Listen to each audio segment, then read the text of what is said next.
Olá, estamos começando o programa Não É Bem Assim. E nesse mês de maio, Montenegro cedia mais uma edição da Feira do Livro de Montenegro e também do Vale do Caí. E nós estamos aproveitando esse mês para conhecer os escritores aqui da cidade. Neste primeiro programa, eu converso com os escritores Jefferson Giacomelli e também Eduardo Kauer. Muito obrigada por terem aceito o convite de participar aqui do programa e falar um pouco do trabalho de vocês como escritores, né? Muito obrigada. Bom, primeiramente, eu queria saber então qual é a relação de vocês, né? Como é que iniciou essa relação de vocês com os livros, com a literatura? Certo. Prazer muito grande, né? Realmente. Estar por aqui, arrumar. Vocês são nossos amigos, nossos parceiros. A literatura, ela carece sempre um pouco de espaço na mídia, assim, né? Então, nós ficamos muito contentes e alegres quando alguém abre um espaço para nós. Nós vamos procurar ocupar da melhor maneira possível. Eu já sou mais veterano aí nessa corrida literária aí, porque eu acho que eu já tenho uns 30 anos assim de construção, e eu comecei bem cedo, com 18, 20 anos, assim, as minhas primeiras experiências com publicações.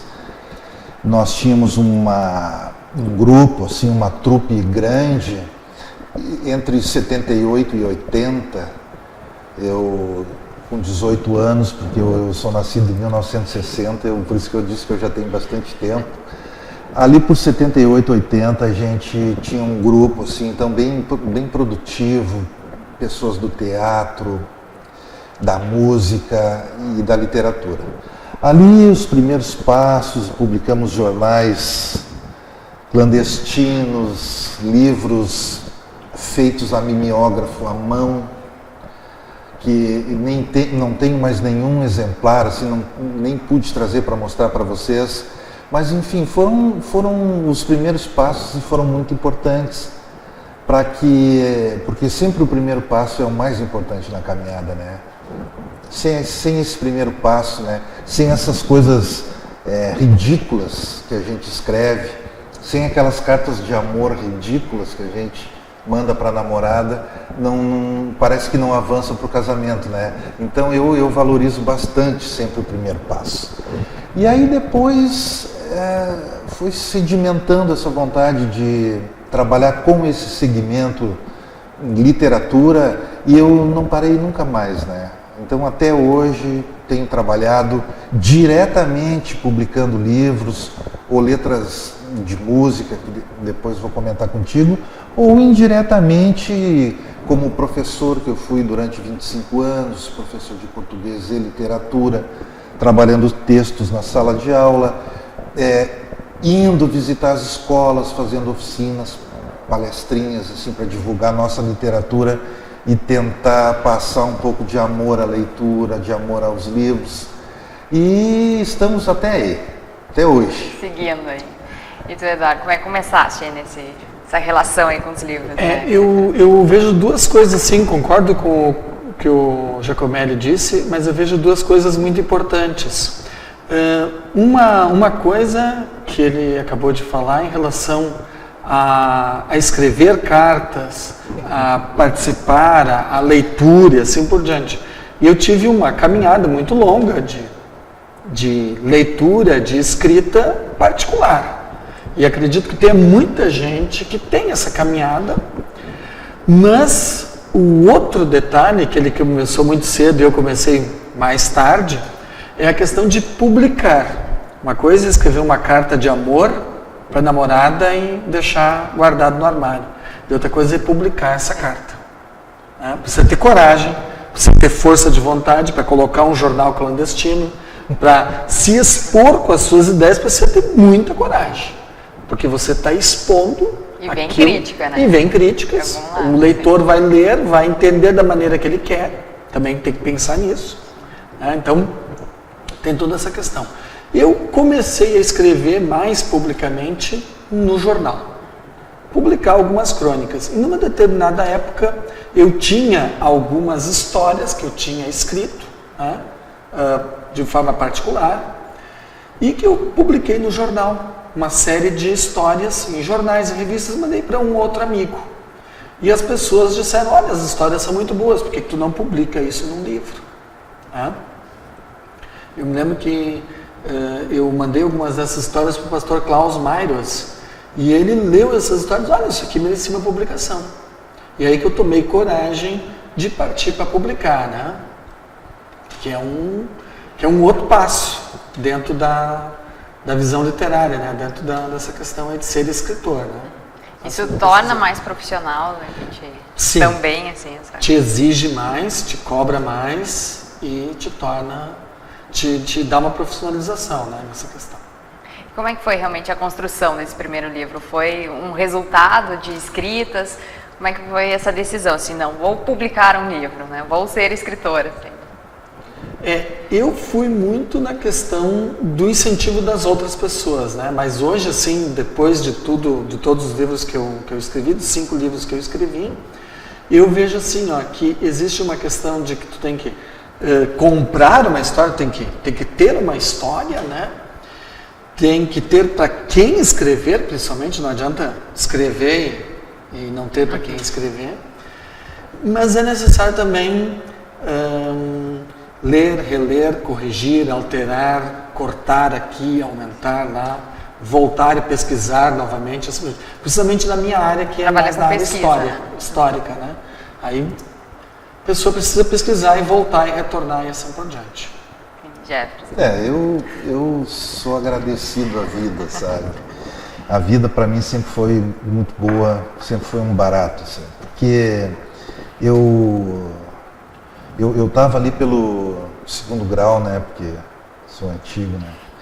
Eu andava ali pelo 2º grau e as professoras, assim, sempre me incentivando, olha, tu tens uma redação boa e tal. Os amigos também sempre lendo meus textos, meus poemas iniciais, minhas cartas de amor, achavam boas. E uma vontade muito grande, sabe, de publicar e de me mostrar assim e receber esse retorno. Então, muito cedo eu comecei. Não digo que a literatura daquela época era a melhor que produzíamos, mas insisto naquele primeiro passo importante. As histórias foram publicadas, o pessoal gostou, os amigos gostaram, a minha mãe gostou muito. Lógico. Primeira incentivadora. Minha mãe, olha como ela gostou. E depois também, logo a gente foi para a faculdade e eu fiz letras na faculdade, eu já sabia que eu queria alguma coisa nessa área humana e com textos assim. Então fiz letras, me formei e fui presidente do diretório acadêmico, sempre um garoto impulsivo, assim. E aí, aquelas tendências universitárias, né, aquele movimento maravilhoso que era assim na minha época, tudo me levou assim para essa questão de escrever e de não me importar também muito com o que vem amanhã. O negócio era publicar. De modo que, em 1984, eu já tinha 3 livretos publicados. Fragmentos de Outras Cabeças, num universo clandestino, em parceria com o meu grande companheiro Pedro Stil, um escritor maravilhoso que eu compartilhei todo o início da minha caminhada, e jornais e outras coisas já publicadas com 20 e poucos anos. Então eu sempre trilhei nessa questão do livro, da literatura. Para mim foi fácil e a vida foi generosa para mim, sabe? Hoje já são quantos livros aí publicados? Eu tenho bastante. Entre os infantis e os adultos, uns 10 talvez, bons. Tirando fora esses primeiros aí, devo ter umas 10 publicações. E de onde vem a inspiração assim, de vocês, tanto para te criar as histórias, ou para te, Eduardo, ter uma linha de pesquisa, assim, de onde vem essa inspiração para construir um livro? A minha resposta é curta e grossa. Eu vou até parecer prepotente aí, mas eu sou inspirado, assim. Eu não tenho muitos momentos de tudo depressão, é motivo, assim, tudo é pra motivo. fazer. E qualquer lugar, sabe, também não sacralizo essa questão da... É diferente, claro, tem pessoas, tem ótimos escritores que escrevem textos profundos e que mexem com a alma do ser humano e tal, eles devem ter o seu processo de criação. O meu, para criança e uma literatura assim, engajada, mas sem maiores... complexidades também. Sem maiores complexidades, pode ser uma cena cotidiana, pode ser um filme, uma música, um estado de espírito, qualquer coisa, eu me inspiro e eu escrevo. Para mim, como mais é a área da história, né, eu estou muito ligado na questão da pesquisa. Então eu vejo assim, eu tenho que escolher um tema, né, que geralmente é algo que está em voga, né? Esse último livro é os 150 anos da Comunidade Evangélica de Montenegro. Então, eu já sabia de antemão, em 2010, que essa data iria chegar em 2014, e eu comecei, com a ajuda de algumas pessoas, a ler documentos em alemão gótico, lá em 2010, e a resgatar, né? Fui atrás de documentos, fui atrás de fotos, fui atrás de objetos, né? A gente encontra, subir no forro de casa para encontrar... Não, agora para esse livro eu subi no forro de uma casa, aqui na Capitão Cruz, para encontrar castiçais antigos que estavam lá. Fui para a Costa da Serra para procurar um altar antigo, de 1906, da igreja que pegou fogo. Para o Alemão Batata, eu me lembro que eu precisava de uma foto de um Kerp, e não encontrava. Então, às vezes a gente tem que procurar para ver se acha, às vezes não acha, né? Consegui uma foto boa, né? Mas não era aquilo que eu queria. Esses dias me trouxeram uma outra foto, que disseram, não, essa foto que deveria constar no Alemão Batata. Mas eu fui conferir e não era uma foto de um Kerp, por exemplo. Então aí a gente emperra, né? A gente emperra em determinadas coisas. Eu procuro determinados detalhes e às vezes não acho. Fazer o quê? Eu também tenho as minhas limitações na pesquisa histórica, né? Sim, não depende às vezes só de ti também, né? Tem a participação das pessoas diretamente também, de te fornecer informações, né? De te fornecer as fotos, os objetos. Exatamente. E às vezes a gente pergunta para 50 pessoas e ninguém tem aquela informação. E depois que a gente publica, nesse caso de livro histórico, alguém vai lá e abre, lê, e diz, mas eu sabia essa informação. Isso todas as vezes que eu publiquei aconteceu. Não teve um livro aonde... Mas eu acho que esse também é um dos objetivos da pesquisa histórica. A gente publica o livro para que as pessoas leiam. Né? No caso de pesquisa histórica, a gente tem que se arriscar, inclusive, a colocar a nossa cara a tapa e dizer, olha, isso aqui que eu achei. Porque tu faz uma afirmação. Né? A gente está afirmando algo, né? Em relação ao passado, e o passado envolve as outras pessoas. Sim. Isso é outra questão muito complexa. Né? Com certeza. Já para ti, né, Jefferson, o processo é um pouco mais tranquilo. Né? O Eduardo, como ele trabalha com a prosa, né? Então ele está sujeito a toda a normatização da língua, do idioma, tem que seguir todos os princípios, né, todas as regras. Eu, como escrevo poesia, eu já estou um pouco livre disso aí, né? Eu me permito licenciosidades que ele não consegue. História, não. Então, também por isso, para ele é mais difícil, né? A gente está com dois escritores completamente diferentes, né? Numa linha diferente. Mas o interessante é que quando o Jefferson lançou o livro No Universo Clandestino, eu fui no lançamento do livro. Não sei se tu tem esse livro ainda? Não. Tu não tem? Eu tenho uma cópia desse livro. Nem o primeiro.